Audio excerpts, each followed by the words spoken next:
So about Sphinx, you have some theories, right? We have two theories about Sphinx. One of them said that Sphinx is built by King Kafafy, and the face of Sphinx in front of us similar to the face of his father, King Khufu. That's this one, right? Yes. Yeah. Why? That according to the relatives, religious or worshipping, that was traditional also at the ancient time. The people will worshipping, the kings. Why? The king, we said before that the king is considered in his time, semi-god, or the image, the living image of the god on earth. For example, like Jesus, the Christian say. And after death, or in the afterlife, he is considered a god, divine, deity. You get my point? So he became sacred. So his place here, or his tomb here, like the pyramid, is considered Please.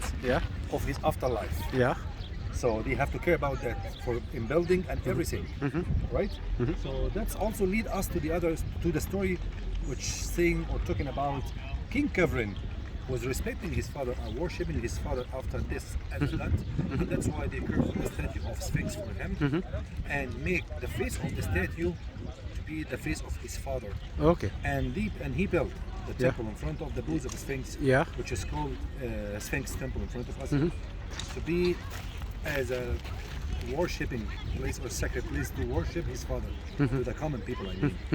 That's one of the theory. The other theory about this Sphinx, talking about the Sphinx is representing God Kafafy himself. The face of Kafafy himself, because when you go, if you will go to the museum, you will see the statue of Kafafy and the statue of Khufu. And that face looks pretty similar to this, Both of right? them are similar. I see. Even the grandson, Mykonos, similar. So it's not 100% clear. You can say which is which and belongs who. But it is, Yes. I mean, it was to scare off the enemies, right? Because it's the disaster, symbol of disaster. No, symbol of disaster or something. That's one of the other series talking about the lion shape. Why it looks like a lion body and the human head, which is reflects the powerful of the lion and the wisdom of the human. That's the common stories for the common people. But the archaeological story talking about the lion itself is representing God Ra.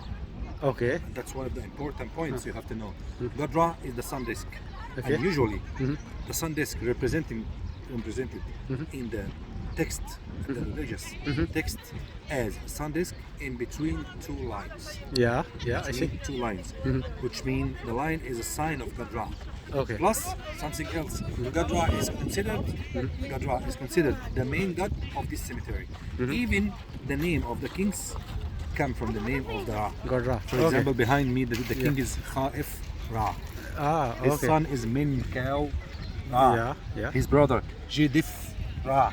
So the whole names related to God Ra. Maybe that's this one. We're going to lead us to the theory of this one is not representing Kafafy or powerful and the wisdom or something like that. No, maybe yes, that's representing God Ra. And that's why Kafafy maybe built this temple in front of the booth of Sphinx to worshipping his father. And the other side. That's the other theory. Okay. And you were telling me that this is just one rock, so it's like one piece, and they just shaped it, right? And all of it, that's the biggest statue in the world from one piece. From one piece, right? And actually, it's not in good condition because of the water, because the river Nile was closed in front of it like that. If you look it over there, can you see the Valley Temple over there? You see the entrance of the Valley Temple looks like a dock or a harbor. So that's also proof the water was existing here, and you can see that in Google or some other place. A lot of posts or pictures of this area was River Nile. That was still earlier 20th century, right? 20th century was the River Nile and green lands. And later on became lands like that, and they built this prophet over it. And became Nazlit al-Samman village now. All right. What about the Sphinx? About the nose of Sphinx? About story about destroying the nose of Sphinx, because a lot of stories about that. Some people say maybe Napoleon Bonaparte who destroyed the nose of Sphinx. By the way, Sphinx had before crown, false beard and nose, not just the nose. But we lost all. Some people believe that Napoleon Bonaparte in 1798 at the French campaign to Egypt, he destroyed the nose of Sphinx by cannons. Some other believe, not Napoleon. Some other believe in the English attacks at the World War II. Some others believe in one of the Sufi Muslims came to this place called Sa'im al-Dahr in the 10th century or the 11th century AD. That's the Islamic era. And he came with a hammer in his hand and still breaking the nose of Sphinx just to prove to the people it's not sacred, it's just a rock. I don't believe the three stories. What do you believe? I believe in time, actually, because this area at the old time was covered completely with sand. And the most easy part, you can break in the statue the fourth beard and the nose on the I see. because they are belty out. They are coming out of the face, right? So it's easy to break. So when was it discovered? When you go to Luxor and Aswan, I see. You will see a lot of statues without the nose and without the fourth beard. I see. That's very common. I see. So it's not just the matter of someone destroyed. No, it's just the time. I see. As I told you before, this area was completely covered with sand. Even the pyramid was covered till close to the top. Really? With sand. When were they discovered? In like 18th century. They removed the sand from it. Okay, sure, And even also Sphinx, by the way, was covered by the sand till here, till the beginning of the 20th century. So the sand was reached to his neck. Okay. It means before that was covered completely with sand. I see. Even Herodot, Herodot, the historian, when he came to Egypt in the 5th century, he found nothing. He described everything in Egypt, and he mentioned two the pyramids. But he didn't say anything about Sphinx. Which means Sphinx was completely covered with sand, right? Like this mountain, like the other mountain over there, was completely covered with sand. I see. So you got my point? So in Urdu, there's a proverb. So if your nose is cut off, is chopped off, it's a symbol of embarrassment and shame. That's in India? In Urdu, in India. Sure. That's maybe also has a symbolic meaning, but that's what we believe. That's the one we believe in. We believe in this one. Just the time was the cause of destroying the nose and the false beard and the crown over the head. And if you were looking beside, close to the Sphinx when we're going over there, beside the ear, in between the ear and the eye, you will find ruins from some colors still exist. So it was colorful. What about the bricks around the body of the Sphinx? You can see small bricks around the body. Sphinx, one piece. But it's restored so many times. One at the ancient Egyptian time, I think, in Ramses II time, in the New Kingdom. Another one at the Marcus Aurelius, the emperor, the Roman emperor time. Another one at the Islamic era time. And the last organization who restored this one was NASA. Of United States, United States. That was the last organization.